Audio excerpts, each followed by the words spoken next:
não tiver dinheiro, não precisa ficar com vergonha, não precisa pôr nada. E se precisar, pode pegar um pouquinho de dinheiro que já foi arrecadado.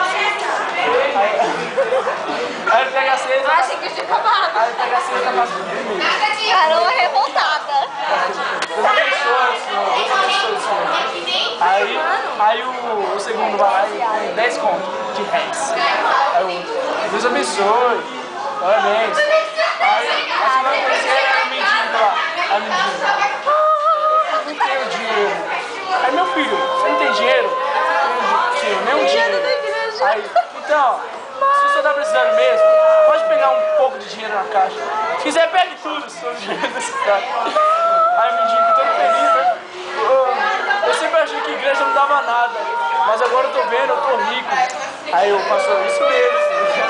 Agora se você tá cheio de dinheiro, põe eu na caixa.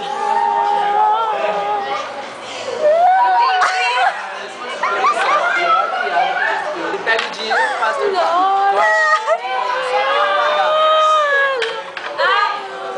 O mendigo ficou cheio de dinheiro, não ficou? Agora que você tá cheio de dinheiro, põe eu na caixa.